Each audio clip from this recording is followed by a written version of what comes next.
കണ്ടു എന്താണ് കോൺട്രാക്റ്റ്, എന്താണ് ടെൻഡർ എന്ന് അല്ലേ. നമുക്കതിൻ്റെ ഡെഫിനേഷൻ വായിച്ച് നോക്കാം. ഇന്ത്യൻ കോൺട്രാക്റ്റ് ആക്ട് 1872 അത് എങ്ങനെയാണ് ഡിഫൈൻ ചെയ്യുന്നത്? An agreement is every promise and every set of promises forming considerations for each others. An agreement which is enforceable by law is called as a contract. So an agreement means every promise and every set of promises forming consideration for each other, each party is called as an agreement, and if that agreement is enforceable by law, then it is called as a contract. Contract is an agreement between parties where the agreement is enforceable legally. And the purpose of contract, ആരെങ്കിലും ചോദിക്കുകയാണെങ്കിൽ നിങ്ങൾക്കത് പറയേണ്ടത് ഇതാണ്. It is actually ആത്യന്തികമായിട്ട് മനസ്സിലാക്കേണ്ടത് it is actually to enhance the trust between parties, അതായത് വിശ്വാസ്യത ഉറപ്പുവരുത്താൻ. കൂടുതൽ എങ്ങനെയാണ് ഞാൻ ഓൾറെഡി ഇന്നലത്തെ ക്ലാസ്സിൽ സംസാരിച്ചു തോന്നുന്നുണ്ട്, കഴിഞ്ഞ ക്ലാസ്സിൽ. Then every agreement need not be a contract, and these are the basic elements. ഇത് കഴിഞ്ഞ ക്ലാസ്സിൽ സംസാരിച്ചു എന്നുള്ളത് കൊണ്ടാണ് ഞാൻ അധികം എക്സ്പ്ലെയിൻ ചെയ്യാത്തത്. Then contract management definition. Contract management is a process that helps two parties involved in contract to meet their desired goals by meeting their requirement. So simultaneously അവർ രണ്ടുപേരും അവരുടെ റിക്വയർമെൻറ്റ് മീറ്റ് ചെയ്യണം, അവരുടെ ഗോൾസും മീറ്റ് ചെയ്യണം, അതേപോലെ അവരുടെ റെസ്പോൺസിബിലിറ്റീസും അവർക്ക് fulfil ചെയ്യാൻ വേണ്ടി പറ്റണം. Then two parties have different and conflicting in interest. I think that clearly we have discussed in the last class.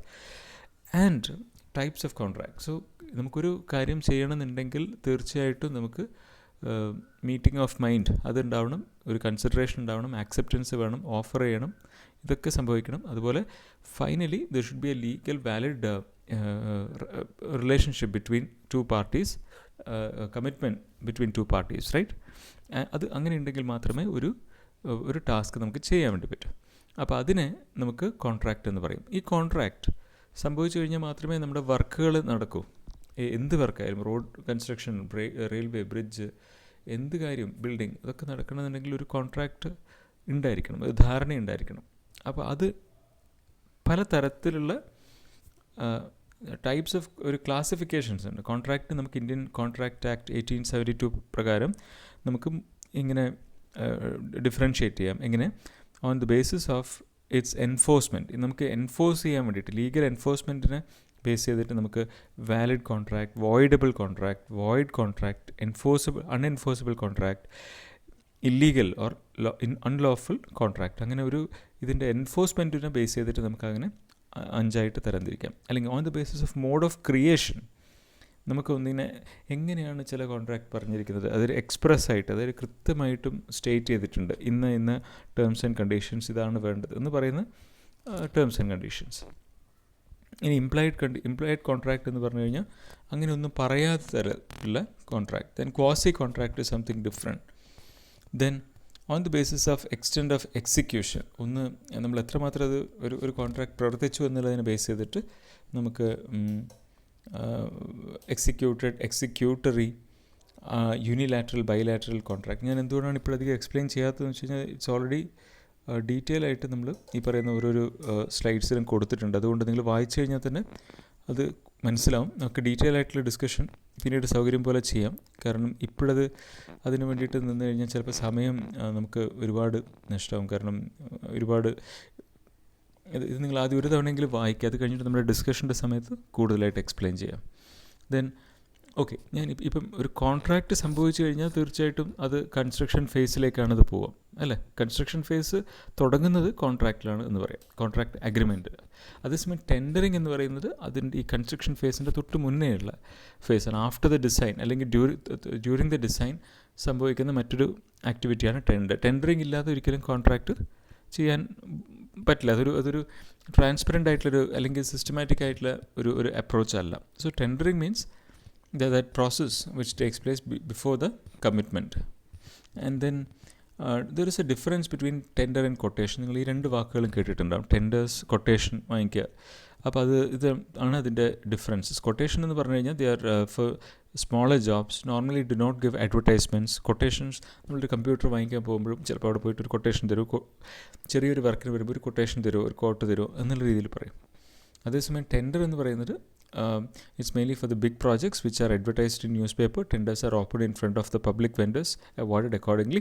Vendors can question the tender if some mischief is done and challenge the same in the court.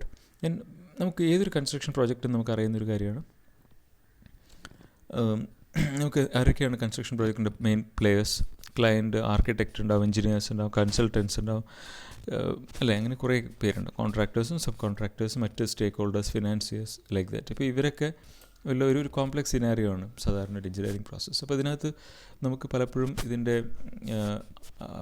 വെൻഡേഴ്സിനെ, especially നമ്മുടെ vendors അല്ലെങ്കിൽ കോൺട്രാക്ടേഴ്സിനെ എങ്ങനെയാണ് കണ്ടെത്തുക. സാധാരണ ഒരു client architect അല്ലെങ്കിൽ എഞ്ചിനീയറിനെ approach ചെയ്യും, അല്ലേ, architectural firm അല്ലെങ്കിൽ engineering firm, project management consultancy firm, ഇങ്ങനെയുള്ള കൺസൾട്ടൻസ് അവരെയൊക്കെ അപ്രോച്ച് ചെയ്യും. അവരുടെ അടുത്ത് പറയും ഇങ്ങനൊരു ഫെസിലിറ്റി വേണം, അപ്പോൾ അതിന് വേണ്ടിയിട്ട് നമുക്ക് ബാക്കി കാര്യങ്ങൾ അറേഞ്ച് ചെയ്യണം. ഒരു ടെൻഡർ ഫ്ലോട്ട് ചെയ്യണം, നമ്മുടെ drawings and design specification develop ചെയ്യണം, നമ്മുടെ ഷെഡ്യൂളിംഗ് ചെയ്യണം, നമുക്ക് കറക്റ്റ് കേപ്പബിൾ കോൺട്രാക്ടേഴ്സിനെ ഐഡൻറ്റിഫൈ ചെയ്യണം, എന്നിട്ട് വർക്ക് എക്സിക്യൂട്ട് ചെയ്യണം, അത് മോണിറ്റർ ചെയ്യണം, അത് ഡെലിവർ ചെയ്യണം. ഇത്രയും കാര്യങ്ങൾ ക്ലയൻറ്റിൻ്റെ ആവശ്യങ്ങളാണ്. അപ്പോൾ then what are these architects, engineers and consultant they do is they will be having details about they'll be having a database of the people, vendors and potential vendors and contractors for a specific projects. Okay, പ്രൊജക്റ്റിൻ്റെ സൈസും അതിൻ്റെ നേച്ചറിനും അനുസരിച്ചിട്ട് അത് ചെയ്യാൻ capable ആയിട്ടുള്ള വെൻഡേഴ്സിനെയും കോൺട്രാക്ടേഴ്സിനെയും ഈ പറയുന്ന കൺസൾട്ടൻസിനും ആർക്കിടെക്ട്സിനും ഒക്കെ അറിയായിരിക്കും. ഇല്ലെങ്കിൽ അവരെന്ത് ചെയ്യണമെന്ന് വെച്ച് കഴിഞ്ഞാൽ ഒരു നമുക്കറിയില്ല, ചില അറിയാത്ത ആളുകളുണ്ടാകും. അപ്പോൾ പുതുതായിട്ടുള്ള പ്ലെയേഴ്സ് ആയിരിക്കാം, അല്ലെങ്കിൽ നമുക്ക് പരിചയമില്ലാത്ത ഏതെങ്കിലും ഒരു ഓർഗനൈസേഷൻസ്. അപ്പോൾ അവർക്ക് ഇതിനകത്ത് ഈ ഒരു പ്രോജക്റ്റ് ചെയ്യാനുള്ള കേപ്പബിലിറ്റി ഉണ്ട് എന്ന് നമുക്ക് ആദ്യം മനസ്സിലാക്കണം, അല്ലേ.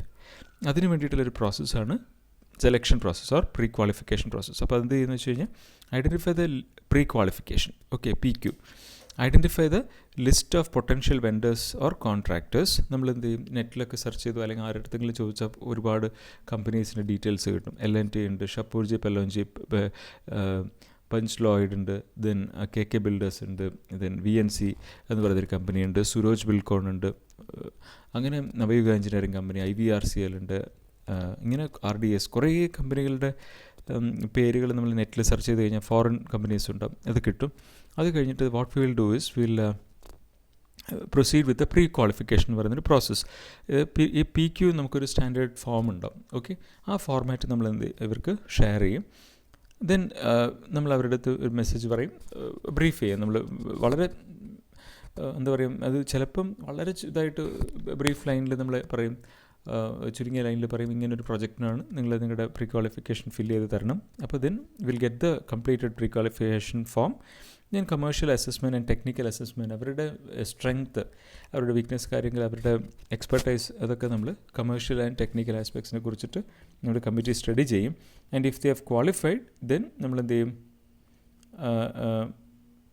നമ്മുടെ ഡാറ്റാബേസിലേക്ക് ആഡ് ചെയ്ത് വെക്കും. If they are not qualified then we won't give them registrations. അത്രയേ ഉള്ളൂ. നമുക്കപ്പോൾ ഓരോരോ വർക്കിനും അവരുടെ അങ്ങനെ നമുക്ക് ഒരു ഡാറ്റാബേസ് നമ്മൾ പല കമ്പനീസിൻ്റെ കയ്യിലും ഉണ്ടാവും. അപ്പോൾ പൊതുവേ അവർക്ക് ഈ ഒരു പ്രോസസ്സ് അവർ ഒരു പ്രോജക്റ്റുമായിട്ട് റിലേറ്റഡ് ആയിരിക്കില്ല ചിലപ്പം ചെയ്യുക, ചിലപ്പോൾ അവരല്ലാതെ തന്നെ ചിലപ്പം ചെയ്ത് വെച്ചിട്ടുണ്ടാവും, അപ്പോൾ അല്ലെങ്കിൽ പ്രീവിയസ് പ്രോജക്റ്റിനുള്ള ഇൻഫർമേഷൻ ആയിരിക്കും. Then flow chart for tender process. എങ്ങനെയാണ് ടെൻഡറിങ് നടക്കുന്നത്? Notice inviting tenders. നമ്മളൊരു ടെൻഡർ നോട്ടീസ് ഇൻവൈറ്റ് ചെയ്യണം. അത് കഴിഞ്ഞിട്ട് ദെൻ ഇഷ്യൂവൻസ് ഓഫ് ഒരു പബ്ലിക് ഡൊമൈനിൽ നമ്മളൊരു ന്യൂസ് പേപ്പറിൽ ഒരു നോട്ടീസ് ഇടുകയാണെങ്കിൽ സ്വാഭാവികമായിട്ടും എന്ത് സംഭവിക്കും, അത് ആളുകൾ കാണും, അവർ വരും. എന്നിട്ട് ഈ അഡ്രസ്സ് അനുസരിച്ചിട്ട് അവർ വരും. അവരുടെ അടുത്ത് നമ്മൾ എന്ത് ചെയ്യുക, ഈ പറയുന്ന ഇഷ്യൂ ദ ടെൻഡർ ഡോക്യുമെൻറ്റ്സ്. ഈ ടെൻഡർ ഡോക്യുമെൻറ്റ്സ് എന്താണെന്നുള്ളത് നമ്മൾ അടുത്ത് കാണും. പക്ഷേ ഒരു പ്രോസസ്സ് മനസ്സിലാക്കാൻ ടെൻഡർ ഡോക്യുമെൻറ്റ്സ് ഇഷ്യൂ ചെയ്യും. അപ്പോൾ അവരത് വാങ്ങിച്ചിട്ട് പോകും. അവർ ചിലപ്പോൾ ഒരു ചെറിയൊരു എമൗണ്ട് പേ ചെയ്യും. കാരണം ഇത് ഇത്രയും ഹാർഡ് കോപ്പിയും സോഫ്റ്റ് കോപ്പിയും ഒക്കെ പ്രിൻ്റ് എടുക്കാനൊക്കെ വേണ്ടേ, അതിൻ്റെ ഒരു എക്സ്പെൻസ് എന്നുള്ള രീതിയിൽ അവർ ചിലപ്പോൾ ഒരു 1500, 2000, 1000 എന്തെങ്കിലും ഒരു എമൗണ്ട് അവർ അതിൻ്റെ എക്സ്പെൻസിന് വേണ്ടിയിട്ടുള്ളത് ചിലവ് ചെയ്യും. ചിലപ്പോൾ 5000 രൂപയോ whatever. Then pre bid meeting notifications. ഇത് അവർ വാങ്ങിച്ച് അവരുടെ ഓഫീസിൽ പോയി കഴിഞ്ഞാൽ അവർ സ്വാഭാവികമായിട്ട് എന്ത് ചെയ്യും, ഇതിനെക്കുറിച്ച് സ്റ്റഡി ചെയ്യും. ഇതിന് ചില സ്ട്രക്ചറൽ വർക്കാണെങ്കിൽ അത് സ്ട്രക്ചറൽ ഡിപ്പാർട്ട്മെൻറ്റ് കൊടുക്കും. നോൺ സ്ട്രക്ചറൽ എർത്ത് വർക്ക് ആണെങ്കിൽ എർത്ത് വർക്ക് എക്സ്പെർട്ട് ആയിട്ടുള്ള ആളുകളെടുത്ത് കൊടുക്കും. ഈ പറയുന്ന ഡ്രോയിങ്സും മറ്റു കാര്യങ്ങൾ അവരത് സ്റ്റഡി ചെയ്യും. Then they will try to clarify their doubts. അപ്പോൾ അതിന് വേണ്ടിയിട്ടാണ് പ്രീ ബിഡ് മീറ്റിംഗ് എന്ന് പറയുന്നത്. ബിഡിങ് അവർ സബ്മിറ്റ് ചെയ്യുന്നതിന് മുന്നേ ഒരു മീറ്റിംഗ് നടത്തണം. അപ്പോൾ അതിന് വേണ്ടിയിട്ടാണ് പ്രീ ബിഡ് മീറ്റിംഗ്. ഒരു അവർക്കൊരു പഠിക്കാൻ ഇതിനെ സ്റ്റഡി ചെയ്യാനുള്ളൊരു സമയം കൊടുത്തതിന് ശേഷം ഒരു ദിവസം മീറ്റിംഗ് ഫിക്സ് ചെയ്യും. അന്ന് ഇവർക്ക് വരാം, വന്നിട്ട് ഇവർക്കുള്ള ഡൗട്ട്സൊക്കെ ക്ലിയർ ചെയ്യാം. അപ്പോൾ ക്ലയൻറ്റിൻ്റെ ടീമിലുള്ള എഞ്ചിനീയേഴ്സിനൊക്കെ ഡൗട്ട്സ് ക്ലാരിഫൈ ചെയ്യാൻ വേണ്ടി പറ്റും. Then issuance to design consultants for clarifications. അപ്പോൾ അവർ തരുന്ന ക്വറീസിനെയൊക്കെ ക്ലാരിഫൈ ചെയ്യുക. Then conduct a pre bid meeting നടത്തുക. അത് കഴിഞ്ഞിട്ട് issuance of clarifications through addendum. നമുക്ക് പറയുന്നത് എന്തെങ്കിലും വെച്ചാൽ ചേഞ്ചസ്, അഡീഷൻ, ഒമിഷൻ, കറക്ഷൻസ് അങ്ങനെയുള്ള കാര്യങ്ങളൊക്കെ ആണെങ്കിൽ നമ്മൾ ഒറിജിനലി കൊടുത്തിരിക്കുന്ന ടെൻഡർ ഡോക്യുമെൻസിൻ്റെ കൂടെ തന്നെ നമ്മൾ അഡീഷണൽ ആയിട്ട് കൊടുക്കും. ചിലപ്പോൾ അതൊരു ചേഞ്ച് ആയിരിക്കാം, മോഡിഫിക്കേഷൻ ആയിരിക്കാം, whatever. It is called as an addendum. അതിനുശേഷം നമുക്ക് ചിലപ്പം തോന്നും അവർ ചോദിച്ചിരിക്കുന്നൊരു ഡൗട്ട് വളരെ വാലിഡാണ്. അപ്പോൾ ആ ഒരു ചേഞ്ച് ഇൻകോർപ്പറേറ്റ് ചെയ്യാൻ വേണ്ടിയിട്ട് നമുക്ക് കുറച്ചധികം സമയം കൊടുക്കണമെന്നാണെങ്കിൽ നമുക്ക്, അതായത് അവരുടെ റെസ്പോണ്ട് ചെയ്യാൻ നമുക്ക് കുറച്ചധികം സമയം കൊടുക്കണമെന്നുണ്ടെങ്കിൽ യെസ്, നമ്മൾ എന്ത് ചെയ്യും, എഗെയിൻ നമ്മളെല്ലാവരെയും നോട്ടിഫൈ ചെയ്യും. കുറച്ചുകൂടെ അധികം സമയം തരാം, നിങ്ങളത് അതിനനുസരിച്ച് ചെയ്തോളൂ. അല്ലെങ്കിൽ നമ്മളെന്ത് പറയും, receive the offer on the due date it self. ഇതാണ് സാധാരണ രീതിയിൽ സംഭവിക്കുക. Then sealed bids are open. അപ്പോൾ ഇവർ അങ്ങനെ ഒരു പ്രത്യേക ദിവസം ആണ് നമ്മൾ ഡെഡ് ലൈൻ വെച്ചിരിക്കുന്നത്. അന്ന് അതിന് മുന്നേ എല്ലാ കോൺട്രാക്ടേഴ്സും സബ്മിറ്റ് ചെയ്തിരിക്കും. ലാസ്റ്റ് ആ പ്രത്യേക നിമിഷം നമ്മൾ ടെൻഡർ റിസീവ് ചെയ്യുന്ന ക്ലോസ് ചെയ്ത് കഴിഞ്ഞാൽ നമ്മൾ എന്ത് ചെയ്യും, ഇതിൻ്റെ പ്രൈവറ്റ് കമ്പനീസിലൊക്കെ ആണെങ്കിൽ അത് അതിൻ്റെ കൺസൾട്ടൻസും ക്ലയൻറ്റും ഒക്കെ ആയിരിക്കും അത് പ്രീ ബിഡ് മീറ്റിങ്ങിൽ ഉണ്ടാവുക. അവർ അതേസമയം പബ്ലിക് വർക്ക്സിലൊക്കെ ആണെങ്കിൽ ഈ എല്ലാ കോൺട്രാക്ടേഴ്സും അതിനകത്ത് ഓപ്പൺ ബിഡിങ് ആയിരിക്കും, ഇത് പ്രസൻ്റ് ആയിരിക്കണം. അപ്പോൾ അവരുടെ പ്രസൻസിൽ ഇത് ഓപ്പൺ ചെയ്യുന്നു. ഇതിനകത്ത് എൻവലപ്പ് ഉണ്ടാവും. ഈ എൻവലപ്പ് ഓപ്പൺ ചെയ്യുന്നു. അതിൻ്റെ ടെക്നിക്കൽ ബിഡ് ആദ്യം സ്റ്റഡി ചെയ്യും. അത് ഓക്കെ ആണെങ്കിൽ മാത്രം, ഓക്കെ അല്ലെങ്കിൽ അത് റിജക്റ്റ് ചെയ്യും. ഓക്കെ ആണെങ്കിൽ നമ്മൾ എന്ത് ചെയ്യും, അടുത്ത കമേഴ്ഷ്യൽ ആസ്പെക്ട്സ് നോക്കും അതിൻ്റെ. അപ്പോൾ അതും ഓക്കെ ആണെങ്കിൽ വെയിറ്റേജ്, ഇതിനൊക്കെ കുറേ വെയിറ്റേജും കാര്യങ്ങളൊക്കെ കൊടുക്കും. ഞാൻ അധികം എക്സ്പ്ലെയിൻ ചെയ്യാത്തത് അതിനകത്ത് ഉണ്ട്, അതുകൊണ്ടാണ്. Then procedure which is laid out of the tender for the interviews. അത് കഴിഞ്ഞ് ഇതിനകത്ത് ഷോർട്ട് ലിസ്റ്റ് ചെയ്യും. ഇപ്പോൾ റിജക്റ്റ് ചെയ്യേണ്ടതൊക്കെ റിജക്റ്റ് ചെയ്തിട്ട് ഇതിനകത്ത് നമുക്ക് ടെക്നിക്കലി ആൻഡ് കമേഴ്ഷ്യലി കേപ്പബിൾ ആയിട്ടുള്ള അല്ലെങ്കിൽ പ്രോസ്പെക്റ്റസ് ആയിട്ടുള്ള കാൻഡിഡേറ്റ്സിനെ നമ്മൾ സെലക്ട് ചെയ്യും. അതിലൊരു ഓർഡറിൽ നമ്മൾ അവർ കോട്ട് ചെയ്തിരിക്കുന്ന എമൗണ്ടിനെ നമ്മൾ ഒരു ഇൻക്രീസിങ് ഓർഡറിൽ നമ്മൾ നോട്ട് ചെയ്യും. അപ്പം then we will come to know who is least and who is second least, like that. So L1, L2, L3 എന്നാണ് അതിന് പറയുക. L1 എന്ന് വെച്ചാൽ ഏറ്റവും ലീസ്റ്റ്, L2 നെക്സ്റ്റ് ലീസ്റ്റ്, അങ്ങനെ. And typical document which is comprising. സോ നമ്മൾ ആദ്യമായിട്ട് കൊടുക്കുന്ന ഡോക്യുമെൻറ്റ്സിൽ എന്തൊക്കെയായിരിക്കും? Bidding documents consist of invitation to bid, instructors, instruction to the bidders, bid form, general conditions of contract, special conditions. ഇതൊന്ന് വായിച്ച് പോയാൽ മതി. കാരണം ഇതൊക്കെ എന്താണെന്ന് ഡീറ്റെയിൽ ആയിട്ട് എക്സ്പ്ലെയിൻ ചെയ്യുന്നുണ്ട്. ബിഡ് ഡോക്യുമെൻറ്റ്സ്, ഇതൊക്കെയാണ് bid documents. You first read this. എന്നിട്ട് അതിൻ്റെ സാമ്പിളാണ് ഇതൊക്കെ. RFP നിങ്ങളിത് എവിടെയെങ്കിലും കേട്ടിട്ടുണ്ടാവും അല്ലെങ്കിൽ ന്യൂസ് പേപ്പറിലൊക്കെ കണ്ടിട്ടുണ്ടാവും. Expressions of interest and GCC എന്താണെന്ന് കാണണം. GCC എന്ന് പറയുന്ന ജനറൽ കണ്ടീഷൻസ് ഓഫ് കോൺട്രാക്റ്റ് ആണ്. ഇത് ഹാർഡ് കോപ്പി കണ്ട് മനസ്സിലാക്കി നിങ്ങൾക്ക് മനസ്സിലാവും. ഓക്കെ.